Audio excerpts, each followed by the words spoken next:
I woke up to the unmistakable sound of crying outside my apartment door. At first, I dismissed it. I thought it was just a stray cat or maybe a neighbor's noisy pet, but the sound was too human, too distressed. When I cautiously unlocked and opened the door, my entire world turned upside down. There, nestled right on my doormat, was a newborn baby boy, swaddled tightly in my cousin Emily's favorite, distinctively patterned pink blanket. And right beside him, tucked into the folds of the blanket, was a crumpled note that contained only 5 brutal, chilling words. "You'll take better care anyway." I didn't know it then, but that single shocking night, the night I found my own flesh and blood abandoned on my stoop, my entire extended family would turn against me. Because a week later, with a single post online, Emily would tell the world a monstrous, heartbreaking lie. She claimed I stole her baby. My cousin Emily and I grew up almost like sisters in this small, suffocating environment where comparison was constant. She was the polar opposite of me, the wild one, the kind who effortlessly commanded attention, the kind who somehow always managed to make the rules bend around her desires. I was the quiet one, the one who stayed home, followed the rules, earned the good grades, and was always the dependable family helper. When Emily got pregnant, she confessed it was a terrible accident. Her boyfriend, Jake, had disappeared 2 months before she even told anyone. She came to my kitchen that night, tears streaming down her face, saying she was terrified and didn't know how she could possibly raise a baby alone. I remember sitting there, holding her hand, promising her with every ounce of my sincerity that I would help her however I could. She hugged me tight, a fragile moment of genuine vulnerability, and whispered, "You're the only one who never judged me." Protagonist's name. If I'd possessed even a fraction of foresight, if I'd known the calculated, poisonous lie she'd construct later, I would have let go of her hand right then and there. The next months were a tense, painful waiting game. Emily barely acknowledged the pregnancy. Sometimes she'd vanish for days, consumed by whatever internal chaos was driving her. Other times, she'd resurface on social media, posting carefully curated photos and pretending everything in her life was perfect, ready for the arrival of the child. But behind the scenes, away from the digital spotlight, she was spiraling, drowning in debt, drinking again, and fighting constantly with her own mother. When the baby was born, she named him Noah. I visited her immediately at the hospital. She looked utterly exhausted, but strangely distant. She didn't even reach out to hold him when the nurse gently brought him in for feeding. 2 days later, a cold, transactional text arrived. "Can you take Noah for a few days? I need to clear my head and get my stuff together." I said yes, because that's what family does when someone is struggling. But those few days turned into 2 weeks. And then that night, the sound of crying at my door, she was completely gone. No calls, no texts, nothing but the silent, terrifying reality of a baby I was suddenly responsible for. The overwhelming sense of sadness for both Emily and this helpless child settled deep into my soul. I frantically tried every avenue to locate her. I called her mom, messaged her closest friends, even went to her empty apartment. It was like she had completely vanished into thin air. After a month passed with no sign of Emily and out of mounting necessity, I did the only thing I thought was right. I filed for temporary guardianship to ensure Noah had legal protection and access to health insurance. That was the detonator. The next morning, my phone blew up with such a vengeance it nearly shattered. People were tagging me in public posts, the words cutting like shards of glass. "Kidnapper, crazy woman. She stole Emily's baby for attention." Emily had resurfaced, online of course. She posted a photo of herself, eyes red and streaked with tears, with a devastating caption. "My cousin kidnapped my baby while I was recovering from birth trauma. I trusted her, and she took him away from me forever." I couldn't breathe. The absolute shock of the lie was paralyzing. Even my own parents called, their voices thick with doubt and suspicion, demanding to know exactly what I had done. No one believed my frantic, genuine explanation. Not one single person in our sprawling, judgmental, extended family. The local backlash was immediate and brutal. I was forced to call the police myself to explain the situation, fearing for my own safety as threats and accusations flooded my DMs. The family's anger was palpable, directed entirely at me. They saw me, the quiet, obedient one, suddenly taking the central role, the spotlight that Emily always craved. My own mother, torn between her loyalty to her sister's daughter, Emily, and her own child, me, couldn't look me in the eye. I was isolated, fighting a battle to prove I wasn't a criminal, all while trying to function as a competent new caregiver to an infant. Thankfully, the one piece of physical evidence,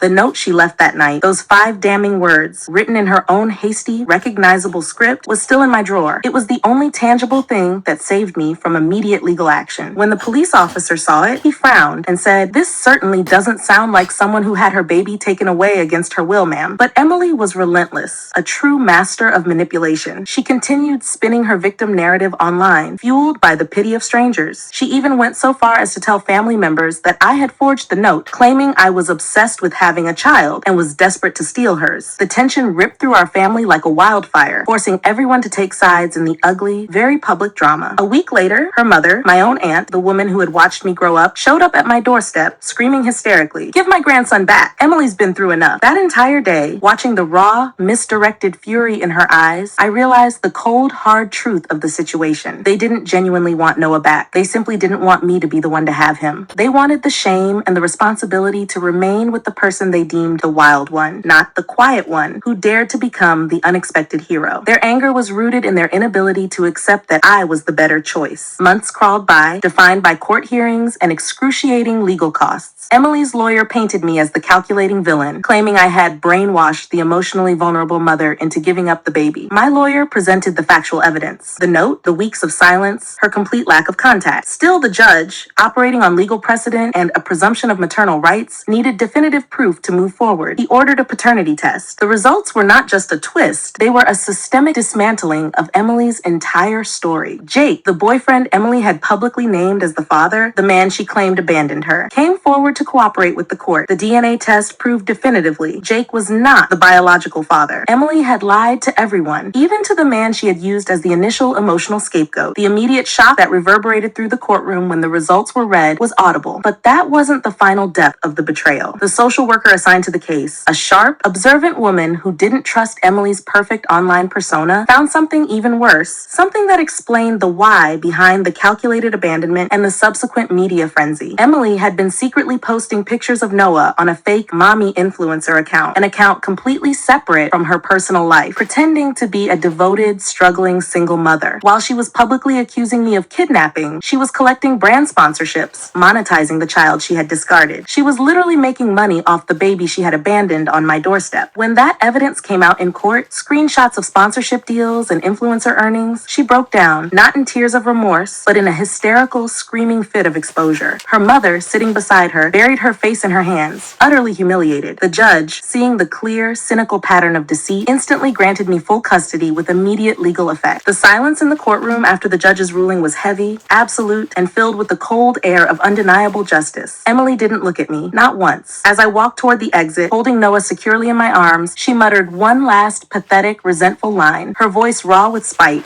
"You always wanted my life, didn't you?" But she was profoundly wrong. I never wanted her chaotic, dishonest life. I just wanted her to care enough to be a mother. The satisfaction I felt wasn't malicious joy. It was the deep, restorative relief of a hard-won battle for truth. Emily left the city a month later, unable to face the people she had lied to, including her own family. Since that day, I have raised Noah as my own son. He is now 4 years old, bright, kind, articulate, and completely full of life. He knows no other mother. Every night, when I tuck him into his small race car bed, he occasionally asks, with the straightforward innocence of a child, "Why don't I have a mommy and a daddy?" And every night, I tell him a simple, modified truth. "You do, sweetie. You have a family that loves you more than anything. Your mama just found you in a different, special way." Sometimes, I still think about Emily. I think about how easily love can curdle into resentment and how the ties of blood don't always mean family. She chose to build her life and her narrative on a foundation of calculated, callous lies. And it cost her everything: her son, her reputation, and her family's respect. But me, I built mine on truth and persistence, even when the entire world, including my own parents, stood ready to believe the lie. Because at the end of the day, the truth doesn't need to shout to be heard. It just needs to survive long enough for the evidence to be seen. And Noah, my bright, beautiful 4-year-old boy, he is living proof of that resilient, undeniable truth. That's the ultimate payoff.